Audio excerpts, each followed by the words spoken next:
We continue our discussion of the US-Iran war that is happening right now, and today we are going to look at one of the most magnificent, terrifying, and widely misunderstood geopolitical maneuvers of the 21st century. Yesterday, on March 24th, the President of the United States sat in the Oval Office and announced a sudden, immediate 5-day pause on military strikes against Iranian power plants and infrastructure. He called it a very significant prize. He told the American public and the world that the United States has achieved its objectives. The mainstream media, CNN, the BBC, the New York Times, they immediately went to work. They are framing this as a spectacular diplomatic masterstroke. They are telling you that targeted assassinations have successfully decapitated the regime, that the adversary has been brought to its knees, and that this 5-day pause is the magnanimous gesture of a victorious American empire offering peace, right? That is the narrative. That is the story being broadcast into the consciousness of billions of people. But it is a complete illusion, okay? It is a fabricated reality designed to hide a mathematical catastrophe. What the media will not tell you, and what the political elite in Washington are desperately trying to cover up, is that this so-called reconciliation is not a gesture of peace.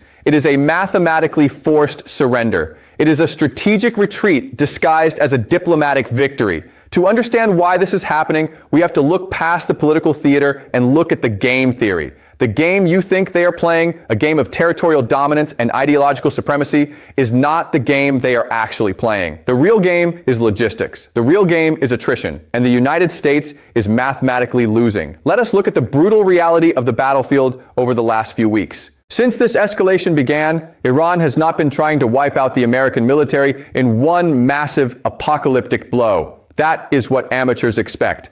Amateurs look for the decisive battle. Professionals, however, understand the mathematics of exhaustion. Iran has been executing a highly calculated, systematic campaign of asymmetric warfare. They have been launching sustained waves of ballistic missiles, cruise missiles, and drone swarms at strategic military installations.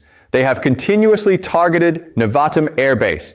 They have targeted Tel Nof. They have pressured the maritime choke points in the Gulf and the Red Sea. Why are they doing this? They are not doing this primarily to destroy concrete bunkers. They are doing this to force the United States and Israel to turn on their radar systems and fire their interceptors. This brings us to the terrifying reality of interceptor depletion. The American and Israeli defense architecture, the Iron Dome, the David Sling, the Patriot batteries, and the exo-atmospheric Arrow 3 systems is the most technologically advanced, expensive missile shield ever created in human history. But it is finite, okay? It is finite. An Arrow 3 interceptor costs millions of dollars to produce. It requires complex global supply chains, rare earth metals, and highly specialized manufacturing facilities. A Shahed drone or a basic tactical ballistic missile costs a fraction of that. It costs the equivalent of a used car. When Iran launches a $20,000 drone and Israel or the United States is forced to shoot it down with a $2 million interceptor, who is winning? The media says America won because the drone was destroyed. Game theory says Iran won because they just bankrupted the empire by $2 million and removed a critical asset from the board. Over the past few weeks, the interceptor magazines have been draining at a rate that the military-industrial complex simply cannot replenish. The factories in America cannot build Arrow 3s or Standard Missile 3s for the Aegis destroyers fast enough to replace what is being burned in the skies over the Middle East. The Pentagon knows this. General Kurilla knows this. If the interceptors run out completely, the entire trillion-dollar military infrastructure of the United States and its allies in the region becomes entirely naked from the sky. Their most advanced F-35 fighter jets sitting on the tarmac at Nevatim become sitting ducks. So what is this 5-day pause? Why did the president suddenly declare a halt to the strikes? Because the magazines are effectively empty. The defense grid is redlining. This 5-day pause is not a peace offering to Tehran. It is a desperate, frantic gasp for logistical breath. It is a frantic attempt to buy time, to airlift emergency munitions, to reorganize a defense architecture that is on the brink of total, cascading systemic failure. They are calling it a victory, because if the American public understood that the greatest military machine in history was just paralyzed by cheap drones and basic math, the political shockwave would collapse the administration. And what about this claim of decapitation? Trump and the media say they have eliminated the top commanders, therefore they have won. But this betrays a fundamental misunderstanding of the enemy. In a highly decentralized, ideologically driven structure like the IRGC, assassinating senior leaders does not destroy the organization. In fact, it solves one of their biggest structural problems: elite overproduction. By removing the old cautious generals, the United States has inadvertently cleared the path for a younger, more radical, more energetic generation of commanders who are not afraid of escalation. The Americans think they cut off the head of the snake, but game theory tells us they simply prune the tree, allowing it to grow back faster, meaner, and far more resilient. This is the reality behind the Oval Office address. This is the hidden math they do not want you to see. Let us step back for a moment. To truly understand why the United States is mathematically bleeding out in the Middle East and why this sudden 5-day pause was declared, I need to introduce you to a fundamental concept in game theory. It is called the Law of Asymmetry. If you do not understand this law, you will look at the news and you will be completely confused. You will wonder how a superpower with an unlimited printing press and the most advanced stealth fighters in human history is being forced to the negotiating table by an adversary with a fraction of its GDP. The Law of Asymmetry states that the very attributes that make an empire seemingly invincible are the exact attributes that guarantee its eventual collapse when faced with a highly motivated, asymmetric opponent.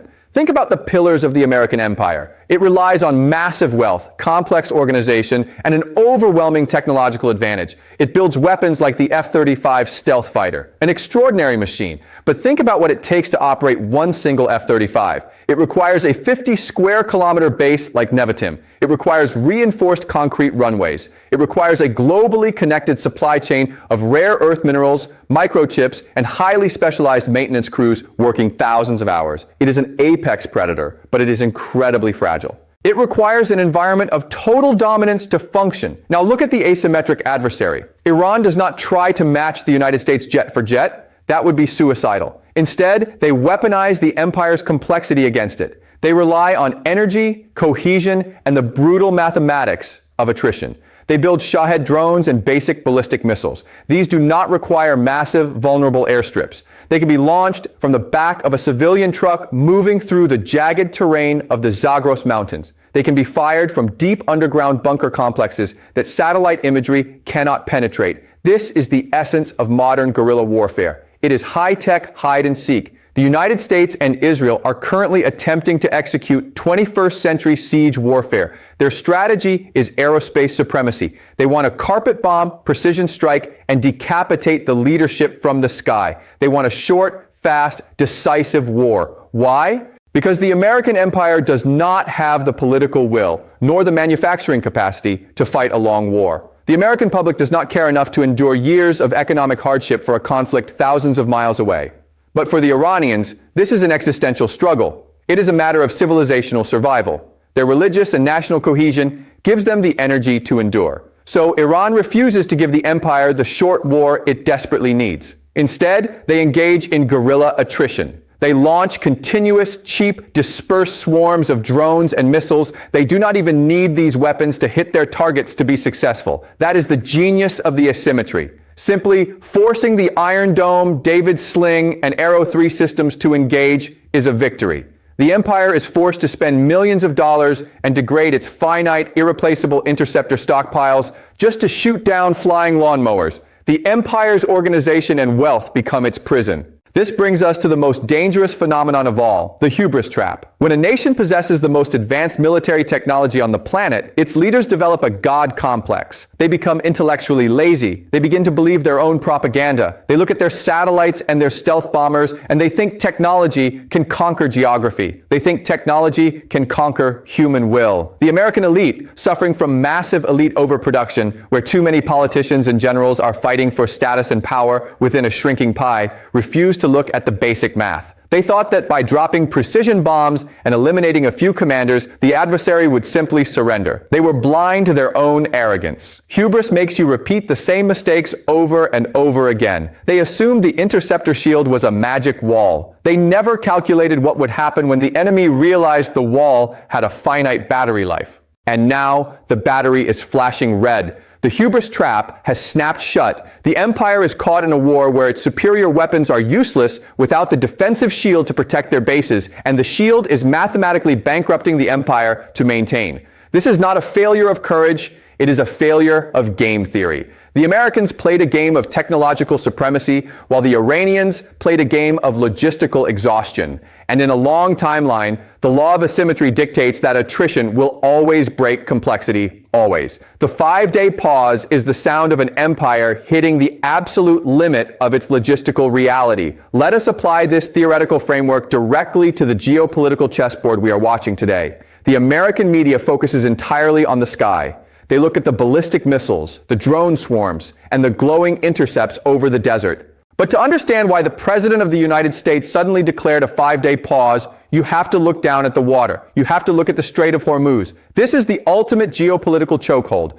20% of the world's global oil supply flows through a waterway that is merely 21 miles wide at its narrowest point. Iran does not need an aircraft carrier strike group to close it. They do not need billions of dollars in naval assets. They just need asymmetric, anti-ship cruise missiles hidden in the jagged coastline, smart sea mines, and fast attack swarm boats. When the United States escalated its siege warfare from the air, Iran activated this exact asymmetric lever on the ground and at sea. The threat to maritime routes and Gulf energy infrastructure is not just a tactical military problem, it is a global economic detonator. If those tankers stop moving, the price of a barrel of oil skyrockets immediately. Inflation in the United States, which the current administration is desperately trying to control to maintain its domestic political survival, goes hyper. The American empire runs on the US dollar, and the US dollar is inextricably tied to the global flow of energy. By threatening to hold the Strait of Hormuz and the regional energy grid hostage, the Iranians are bypassing the Pentagon and attacking Wall Street directly. This is game theory at its most ruthless. The empire's infinite wealth suddenly becomes incredibly vulnerable to a few strategically placed asymmetric weapons.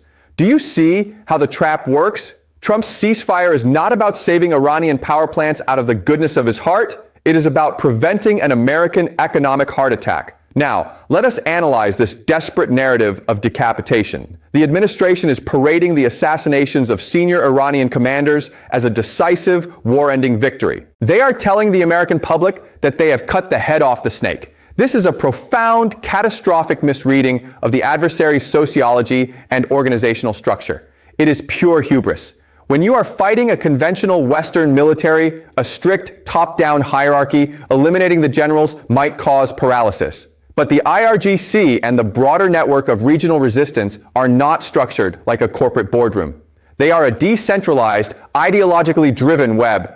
More importantly, we must remember the cultural and religious engine driving this resistance. It is built upon the theology of martyrdom. When you assassinate a leader in this paradigm, you do not demoralize the base. You consecrate the cause. You transform a military commander into an immortal symbol of defiance. The Americans think they are destroying the leadership, but the game theory matrix tells us they are actually performing a brutal, hyper-accelerated form of natural selection.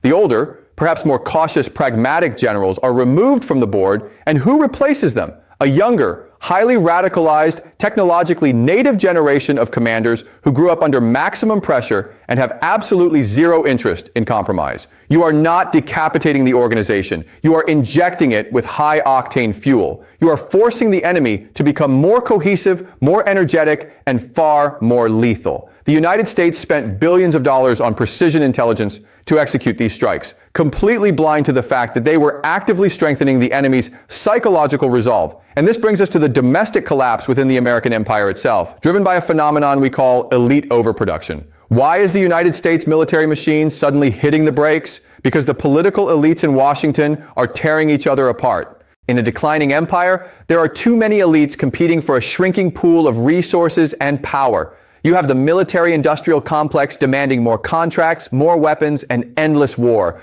You have the economic elite, the corporate oligarchs, panicking because a regional war in the Middle East will crash the global markets and destroy their portfolios. And then you have the populist political base that put this administration in power, who are violently opposed to spending another $1 trillion and another decade bleeding in the sands of the Middle East. This creates an impossible geopolitical trinity. The president is caught in a meat grinder of competing elite factions. He cannot appease the war hawks without destroying the economy. He cannot appease the economic elite without angering his populist base. And he cannot appease his base without admitting military defeat on the global stage. The system is paralyzed by its own internal contradictions. Elite overproduction has fractured the political will of the nation. The American public has absolutely zero appetite for a war of attrition, let alone a ground invasion of a mountain fortress country of 90 million people. So, what is the only mathematical escape route for a fractured elite facing an unwinnable asymmetric war and a depleted interceptor stockpile?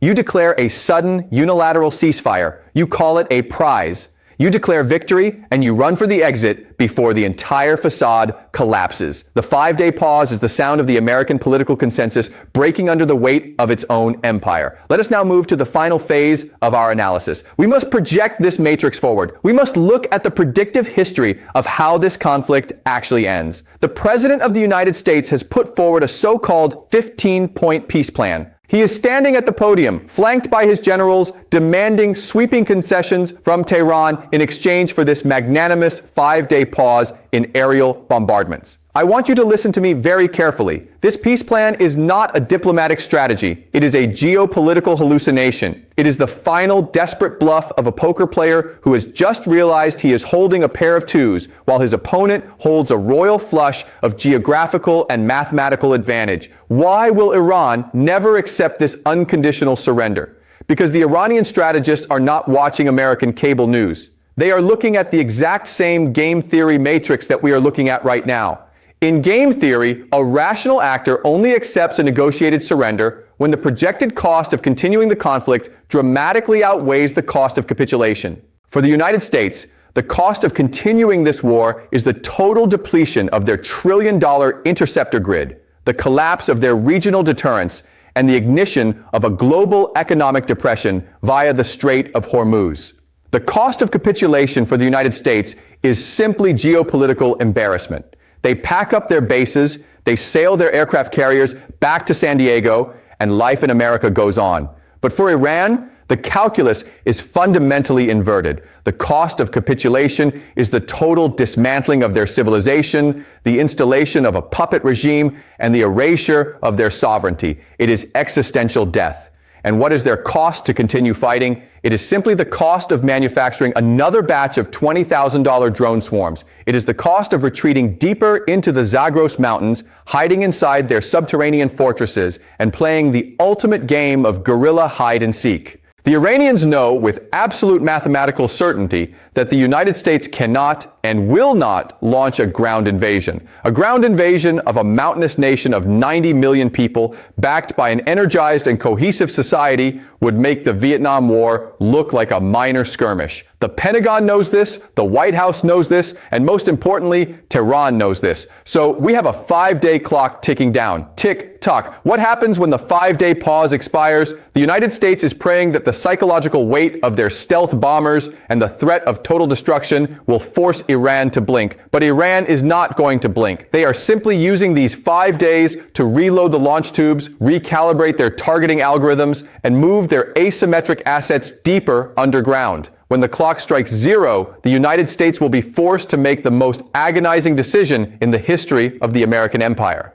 They will have to choose between a humiliating, unilateral withdrawal from the Middle East or a plunge into an endless, bankrupting war of attrition that they mathematically cannot win. The strategic balance of the Middle East has permanently shifted, and it shifted the moment the first wave of cheap Iranian drones saturated the billion-dollar Arrow 3 defense shield. We are witnessing the death of American unipolar hegemony in the region. The era where Washington could simply point an aircraft carrier at a sovereign nation and dictate terms is over. It has been shattered not by a rival superpower with a bigger navy, but by the relentless, grinding, undeniable physics of the law of asymmetry. The empire has been trapped by its own complexity. It has been paralyzed by its own wealth. It has been defeated by a nation that realized they did not need to outbuild the American military machine. They only needed to exhaust it. This is the final verdict of our predictive history. This is how the American empire begins its terminal contraction. It will not be conquered by a foreign invading army marching into Washington, D.C.